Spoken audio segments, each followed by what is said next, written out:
Bloomberg Audio Studios. Podcasts, radio, news.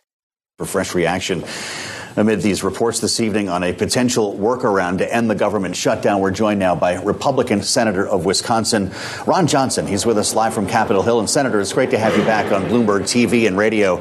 I'm looking forward to your thoughts on the shutdown here, but I'd love to ask you about this news that's coming from the White House now and whether the moment has arrived for secondary sanctions to hit the floor. I know that John Thune has said they're on pause right now out of deference to the White House, but is it time to vote?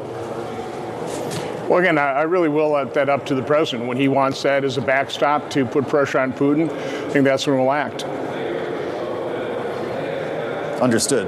Is that something that you feel like we're moving closer to as he prepares to sit down with the Secretary General at NATO? We're just trying to get a sense of which direction the president's leaning in here and how to deal with Vladimir Putin.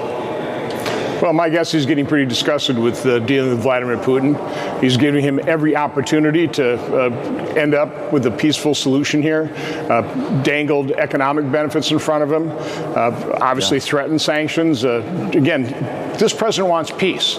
I think if there's a hallmark to his administration, even his previous administration, he's not a wartime president. He wants peace. Now, he'll achieve peace through strength, but in the end, he wants peace, and he's doggedly pursuing it.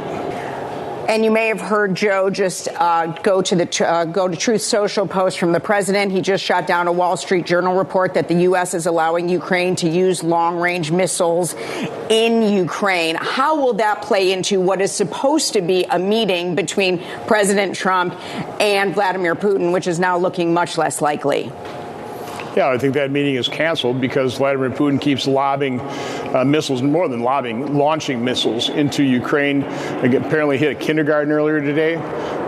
Again, Vladimir Putin's a war criminal. There's no reason for him to invade Ukraine. The fact of the matter is he's not going to lose this war, though. You've got to recognize that reality. The only way this war ends is through a negotiated settlement.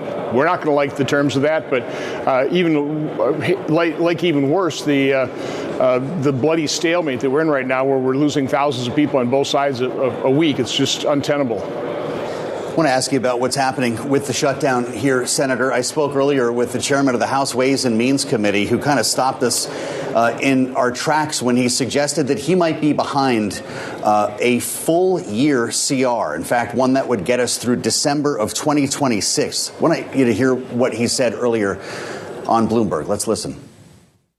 December 21st, 2026 is what I've been hearing up here as a suggestion, as an opportunity of a continuing resolution. As we know, we're operating under a year-long resolution from last year.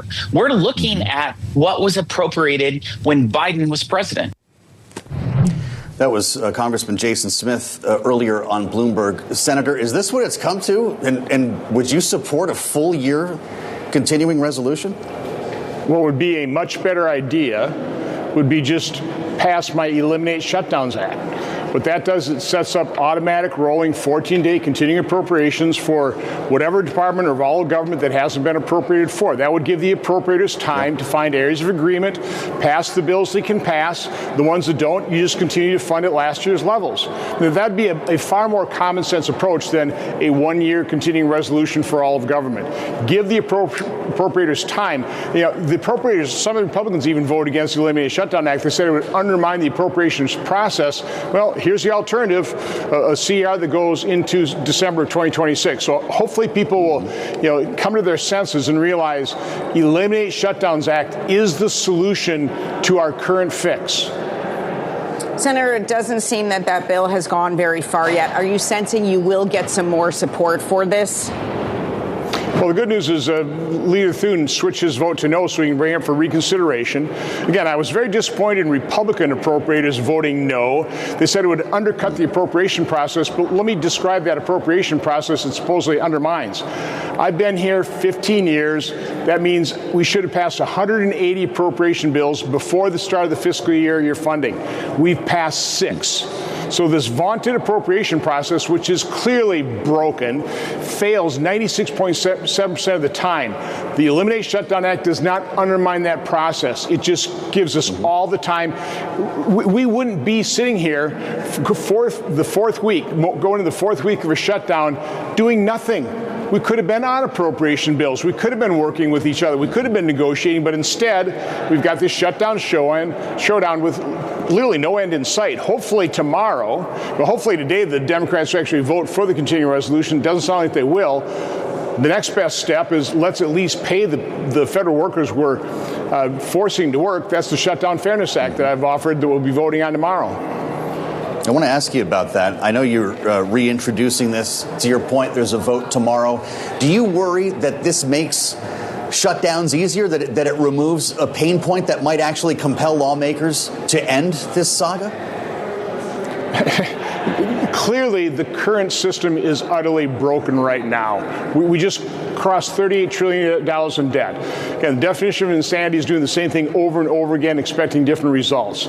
So again, we're in this dysfunction. Let's not make federal workers who are being forced to pay for our dysfunction. So again, this makes perfect sense. Even the National Active and Retired Federal Employees Association, generally not an association that would agree with a Republican bill, completely supports this piece of legislation. So at a minimum, we ought to pass the Shutdown Fairness Act and pay the people we are forcing to work: military, federal law enforcement, air traffic control, people who write our Social Security checks. These people deserve their paycheck. They're working. By the way, they're going to get paid anyway. We have a law that's going to provide back pay, so pay them in time so they don't have to go to food banks. They don't have to drive DoorDash to pay for their daughter's tuition. We're hearing stories that that's what federal employees are being forced to do. That's unconscionable. You mentioned debt and you mentioned Argentina. Are you concerned the attention to that is making problems with Wisconsin farmers when you're dealing with a shutdown? I don't remember mentioning Argentina. Maybe I wasn't articulating something. Listen, we've got a problem right now from a standpoint the government is shut down. Things aren't moving forward.